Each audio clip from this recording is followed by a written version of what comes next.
اس کے بعد دوسری گھنٹی لاجپال آقا نے فرمائی، آپ نے اتقوا فراست المومن، مومن کی نظر کی فراست سے ڈرو، فإنہ ینظر بنور اللہ، وہ اللہ کے نور سے دیکھتے ہیں۔ یہ دیکھنا ان کا نہیں ہوتا،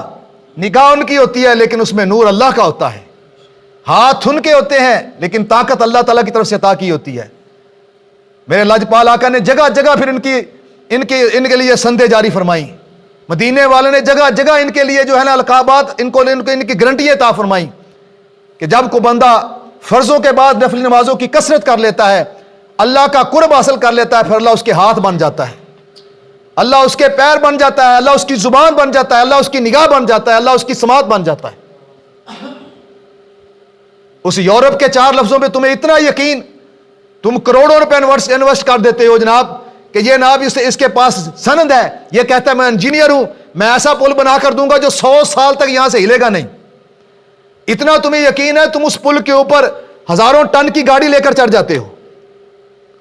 لدے لدائے ٹرک ٹرالے لے کر چڑھ جاتے ہو اور خود بھی اس میں بیٹھے ہوتے ہو۔ تمہیں اتنا یقین ہے کہ یہ فلاں انجینئر نے بنایا ہے اور اسے یہ جناب پاور، یہ علم یورپ والوں نے دیا ہے، فلاں ادارے نے دیا ہے۔ اور اللہ کے ولی کے بارے میں تمہیں جناب ہر دفعہ ہر وقت تکلیف ہوتی ہے، وہاں تمہیں نہیں نظر آتا کہ اس کے بھی 2 ہاتھ ہیں، اس میں بھی وہی ایک دماغ فٹ ہے جو ہمارے دماغ میں فٹ ہے، وہاں تم یہ دلیلیں نہیں دیتے۔ اور جب کوئی اللہ کا ولی کو بات کرتا ہے تو پھر تم کہتے ہو ہماری طرح ہے، یہ کر کیا سکتا ہے، ولی دیتے کیا ہیں، کرتے کیا ہیں؟ تو ولیوں کے پاس بیٹھ کر دیکھ تو صحیح ولی دیتے کیا ہیں۔ لیکن بات وہی ہے کہ جو اللہ کے ولیوں کے ساتھ دشمنی کر لیتا ہے، پھر اللہ کے ساتھ اعلان جنگ کر لیتا ہے، اور جب اعلان جنگ کرتا ہے تو میں نے کہا نا، پھر اس عالم دین نے، وہ اہل حدیث جو تھا تو اہل حدیث، لیکن اس نے جب کہا نا، اس نے کہا میرے پاس علم غیب نہیں ہے،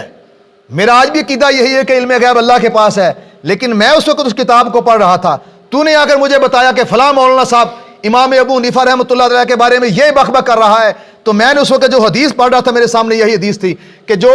اللہ کے ولی کے خلاف یا سود کا معاملہ کرتا ہے وہ اللہ اور اس کے رسول کے خلاف اعلان جنگ کرتا ہے۔ تو میں اسی وقت سمجھ گیا کہ جب 2 فریقوں کی لڑائی ہو جائے تو ہر فریق چاہتا ہے کہ دوسرے فریق کی قیمتی چیز جو ہے اس کو نقصان پہنچایا جائے، تو مجھے پتہ چل گیا کہ اب اس کے پاس جو ایمان ہے یہ رہے گا نہیں،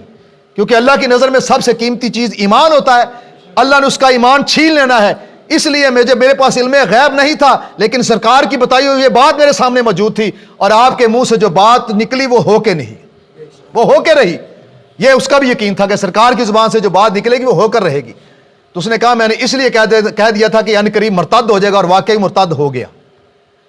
تو اس لیے جو بندہ اللہ کے ولیوں کے بارے میں بک بک کرتا ہے، پھر ایمان کا اس کے پاس کام کیا ہے؟ ایمان اسے مل کیسے سکتا ہے؟ جو اللہ کی رحمت کے مرکز ہیں، جو محور ہیں اللہ تعالیٰ کی ذات کے، ان کے بارے میں جو بک بک کرے گا پھر لے گا کہاں سے؟ بھائی کسی بندے نے روٹی کھانی ہو تو کہے میں نے گندہ بیجنی نہیں ہے، کنگدا کی کام ہے روٹی اللہ آپ ہی دے دے گا، تو کھا سکتا ہے روٹی؟ گندم بیجو گے، اگاؤ گے، پکاؤ گے، اسے لا کر جناب پیسو گے، پھر ہی کھاؤ گے نا جی۔ اور یہ مسئلہ ہے فقہ کا کہ آپ کے سامنے روٹی پڑی ہو اور آپ روٹی نہ کھائیں، بھوک لگی اور لگی اتنی لگ جائے آپ مر جائیں اور روٹی نہ کھائیں، تو آپ پہ خودکشی کا جو ہے نا وہ مقدمہ بن جائے گا، اللہ کی بارگاہ میں لکھا جائے گا یہ خودکشی کی ہے۔ اللہ کی دی ہوئی نعمت سامنے پڑی ہوئی تھی، اس نے اس کی قدر نہیں کی، اس نے کیوں نہیں کھائی؟ بندہ بیمار ہے، دوائی اس کے پاس اویلیبل ہے، اس کھا سکتا ہے، اس کو کچھ نہ کوئی یقین ہے کہ دوائی اللہ کے فضل سے شفا دے گی، وہ نہیں علاج کراتا تو وہ خودکشی کے زمرے میں آئے گا۔ اسی طرح اللہ کے ولی اللہ کی رحمت کے مظہر ہیں، جو اللہ کے ولیوں کے پاس جا رہے اپنی روحانی بیماریوں کا علاج نہیں کرتا، وہ اللہ کی نعمت کا انکار کرتا ہے۔